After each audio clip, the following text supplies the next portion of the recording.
So hi, நான் தான் உங்கள் அகஸ்டீஸ். இன்றைக்கான வீடியோவில் கேஸ்ட் ஏன் ஸ்டில் எக்ஸிஸ்ட் அப்படிங்கிறத பற்றி பார்க்க போகிறோம். ஸோ கேஸ்ட் வந்து அப்படின்னு பார்த்தீங்கன்னா it's a form of division, அதாவது வேற்றுமை அப்படின்னு கூட சொல்லலாம். வேற்றுமையில் ஒரு வகை, அவ்வளவுதான் கேஸ்ட்டு. வேற்றுமையில் கேஸ்ட் மட்டும் இல்லை, இட்ஸ் இன்க்ளூடு கேஸ்ட் இருக்குது, ரிலீஜன் இருக்குது, அப்புறம் ரிலீஜன் மதம், அப்புறம் ரேசிசம், நேஷ்னாலிட்டி கூட சொல்லலாம். இது எல்லாமே ஒரு ஃபார்ம் ஆஃப் டிவிஷனில் இதெல்லாம் ஒரு ஃபார்ம். ஸோ அதே மாதிரி தான் கேஸ்ட்டு ஒரு ஃபார்ம். ஸோ கேஸ்ட்டு ஏன் ஸ்டில் எக்ஸிஸ்ட் அப்படின்னு ஆகுதுன்னு பார்த்தீங்கன்னா, இது கேஸ்ட்டுக்கு மட்டும் இல்லை, எல்லா விதமான டிவிஷனும் ஏன் இன்னும் ஸ்டில் எக்ஸிஸ்ட் ஆகுது அப்படின்னு பார்த்தீங்கன்னா, ஃபஸ்ட்டு வந்து பார்த்திங்கன்னா reason democracy. Politician use caste, அதாவது அரசியல்வாதிகள் கேஸ்ட் யூஸ் பண்ணுறாங்க ஓட்டு வாங்குறதுக்காக. பெரிய அரசியல்வாதிகள் இல்லைனாலும் இன்னும் நிறைய ஜாதி கட்சிகள் இருக்குது. ஸோ அதனால் கூட கேஸ்ட் இன்னும் இருக்கலாம் அப்படின்னு நான் நினைக்கிறேன். ஸோ கேஸ்ட் பார்ட்டிஸ் ஏன் இருக்குது அப்படின்னு பார்த்தீங்கன்னா, ஸோ இப்போ நார்த்தில் பார்த்தீங்கன்னா மத கலவரம் நடக்கும், ஹிந்து வர்சஸ் முஸ்லீம். அதே மாதிரி இங்கே நம்ம ஊரில் கேஸ்ட்டுக்கோசரம் சண்டை நடக்கும். ஸோ அதில் ஒரு கேஸ்ட் தன்னுடைய பார்ட்டியை வச்சு பொலிட்டிக்கலி பவர் கெயின் பண்ண முடியும். ஸோ அதனால தான் கேஸ்ட் இன்னும் இருக்குதுன்னு நான் நினைக்கிறேன். அது வந்து கேஸ்ட்டை இன்னும் ஸ்ட்ரென்தன் வலிமை தான் படுத்துறதை வழியாக அதை கேஸ்ட் அழிக்கிறதுக்கு யூஸ் பண்ணுறதில்ல. அது மட்டும் இல்லாமல் இது பாலிட்டிஷியனுக்கும் யூஸ்ஃபுல்லாக இருக்கனால அவங்களும் ஒன்றும் ஸ்டெப்பு பெருசாக எடுத்து வைக்கிறதில்ல.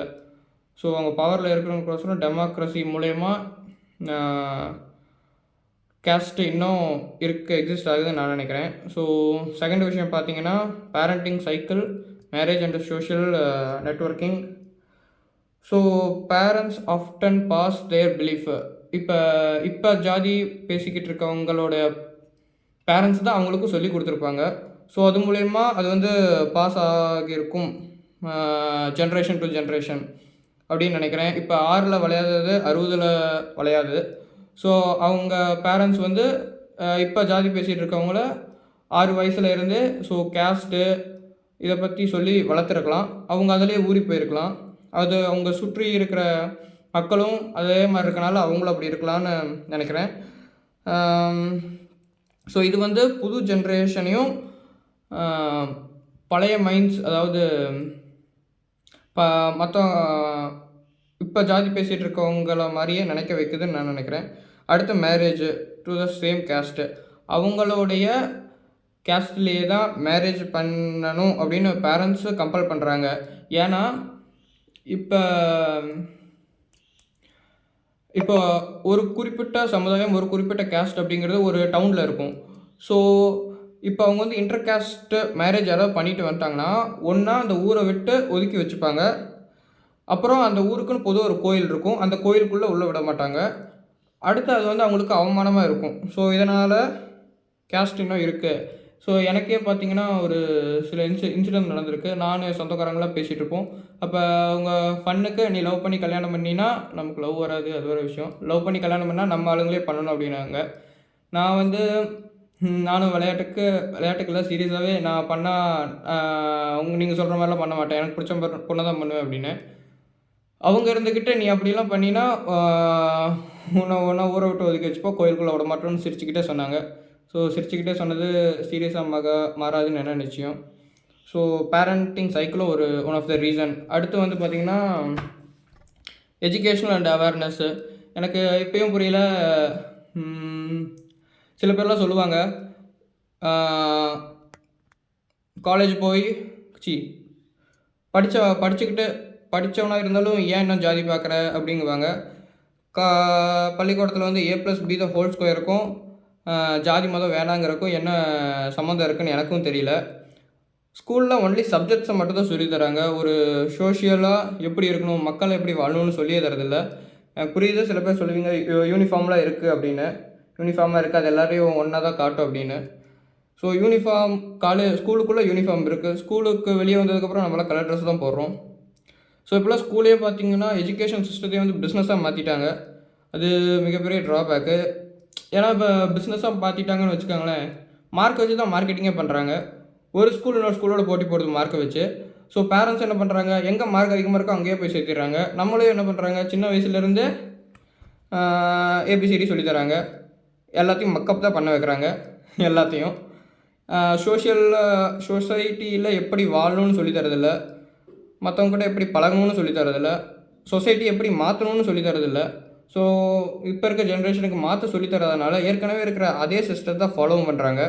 ஸோ எஜுகேஷன் சிஸ்டம் என்னை பொறுத்த வரைக்கும் ரொம்ப ஒஸ்ட்டுன்னு தான் சொல்லுவேன். நான் ஒன்று இதை மேட்ரிக்ஸு நம்மளெல்லாம் வேலைக்கு தான் அனுப்புகிறாங்க அதை பற்றி சொல்ல. நானே நிறைய டைம் பார்த்துருக்கேன். ஸ்கூல் பஸ்லாம் போக போக அந்த ஸ்கூல் ஸ்டூடெண்ட்ஸ் சின்ன பசங்களாம் ஸ்நாக்ஸை சாப்பிட்டு ஸோ அந்த கவரில் அப்படியே தூக்கி வெளியே போட்டுருவாங்க. அவங்களுக்கு என்விரான்மெண்ட் மேலே அக்கறை இல்லை, சொசைட்டி மேலேயும் அவ்வளோக்கா இல்லைன்னு தான் நினைப்பேன் நான். ஏன்னா இன்னமும் ஜாதி முதல்ல எக்ஸிஸ்ட் ஆகுதில்ல. அது மட்டும் இல்லாமல் பிஸ்னஸில் வந்து ப்ராஃபிட் ஆக்கிறதுக்கு தான் சொல்லித்தராங்களே ஒழிய அது நல்ல விதத்தில் எப்படி ஆகணும்னு சொல்லி தரதில்லை. இப்போ உதாரணத்துக்கு நம்ம சோஷியல் மீடியா, இன்ஸ்டாகிராம், ஃபேஸ்புக் அதெல்லாம் கூட எடுத்துப்போமே. நமக்கு வந்து டோபமைன் அதிகமாக சுரக்கிற மாதிரியான அல்காரிதம் தான் அவங்க செட் பண்ணி நமக்கும் ஃபீட் பண்ணுறாங்க. ஃபீடிங்கில் எப்போவுமே பார்த்திங்கன்னா இன்ஸ்டாகிராமில் ஒரே நியூடிட்டியாக இருக்கும். அது வந்து நம்ம மைண்டுக்கு டோபமைனை சுரக்கும். ஆனால் அது வந்து பார்த்திங்கன்னா சொசைட்டிக்கு வந்து சுத்தமாக நல்லதே இல்லை. ஆனால் அவங்க ப்ராஃபிட் மோட்டிவ்க்கோசரம் அதே மாதிரி அல்காரிதமை வச்சு நமக்கு ஃபீட் பண்ணுறாங்க. அது ஒரு பெரிய ட்ராபேக்கு. அது மட்டும் இல்லாமல் இப்போ எஜுகேஷனுமே பார்த்திங்கன்னா பிஸ்னஸ் தான் மாறிடுச்சு. ஸோ இதனால தான் கேஸ்ட் இன்னும் எக்ஸிஸ்ட் ஆகுதுன்னு நான் நினைக்கிறேன். அடுத்து என்னுடைய அவேர்னஸ், நான் எப்படி கேஸ்ட்டை விட்டு எனக்கு கேஸ்ட் ஏன் வேணாம்னு நினைக்கிறேன்னா, ஃபஸ்ட்டு வந்து ஹிஸ்ட்ரி. ஏன்னா ஹிஸ்ட்ரியில் பார்த்திங்கன்னா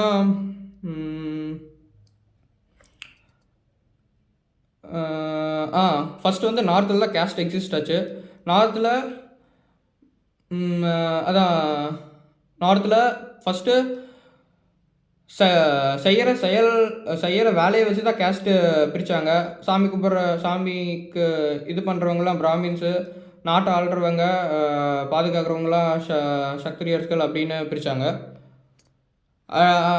அடுத்து லேபர்ஸு, மெர்ச்சன்ட்ஸு அப்படின்னு பிரித்தாங்க.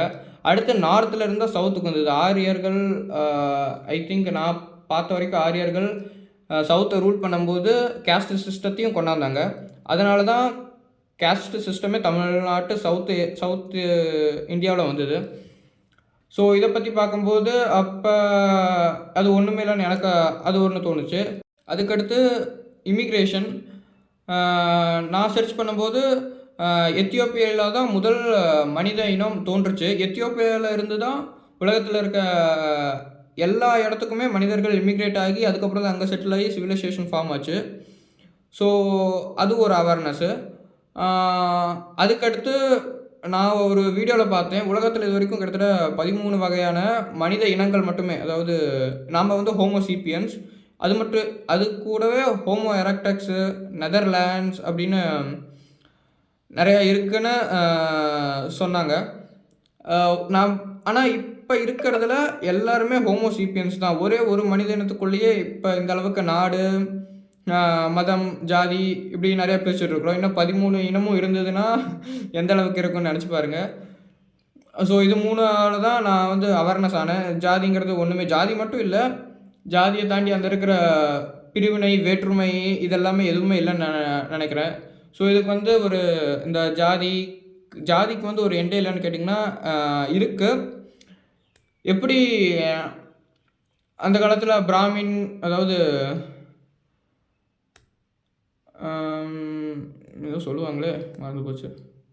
அந்த காலத்தில் சிவன், விஷ்ணு அப்படின்னு சண்டை போட்டுட்டு இருந்தாங்க. அடுத்து பிரிட்டிஷ் வந்தாங்க. நாமளும் இந்தியர்கள் வெர்சஸ் பிரிட்டிஷ்னு சண்டை போட்டுட்டு இருந்தோம். இப்போ கேஸ்ட் சிஸ்டமு. ஸோ அதே மாதிரி தான் இப்போ அந்த காலத்தில் பிரிட்டிஷ் முன்னாடி பார்த்துக்கிட்டிங்கன்னா கேஸ்ட்டை வச்சு ஒன்றும் பெரிய சண்டையெல்லாம் நடக்கலை. ஏன்னா அப்போ லேபர்ஸாக இருந்தவங்க, பிற்படுத்தப்பட்டோர், அவங்களுக்கு வந்து ஒன்றும் பெரிய அவேர்னஸ் இல்லை. அவேர்னஸ் கொடுக்கறக்கும் யாரும் இல்லை, அவங்களுக்கோசரம் பேசுகிறக்கும் அவ்வளோக்கா வாய்ஸ் இல்லை. அதே மாதிரி தான் இப்போ அமெரிக்காவில் எடுத்துக்கிட்டிங்கனாலும் ரேசிசத்தில் பிளாக் பீப்புள் வந்து ஸ்லேவாக தான், அதாவது அடிமைகளாக தான் யூஎஸ்ஏக்குள்ளே போனாங்க.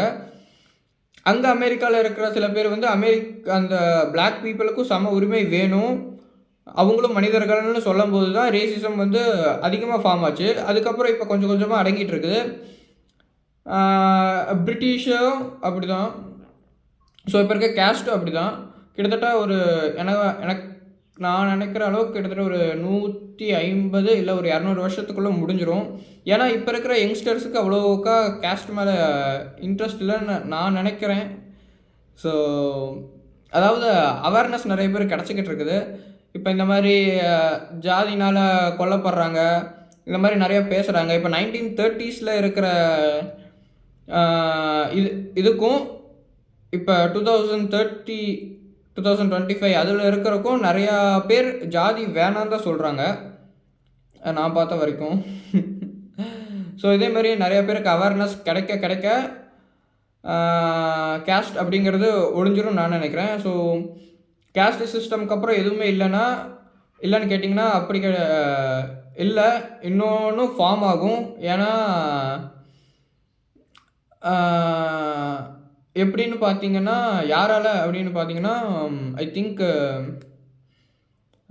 நார்த்துலேருந்து வந்த இமிக்ரேட் பீப்புளால் தான் அடுத்த பிரிவினை அப்படிங்கிற ஒரு விஷயம் ஃபார்ம் ஆகும்னு நான் நினைக்கிறேன்.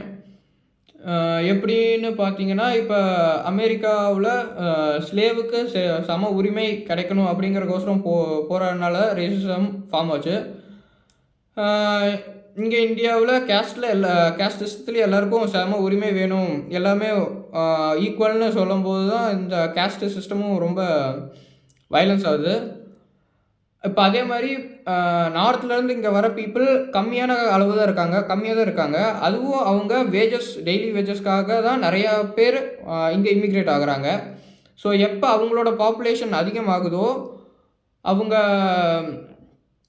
அவங்களோட பாப்புலேஷன் அதிகமாகுதோ, அவங்களோட வெல்த் அதிகமாகுதோ, தமிழ் பீப்புளில் இருக்க சில பேருக்கு நீங்கள் எப்படி எங்கள் மண்ணிலே வந்து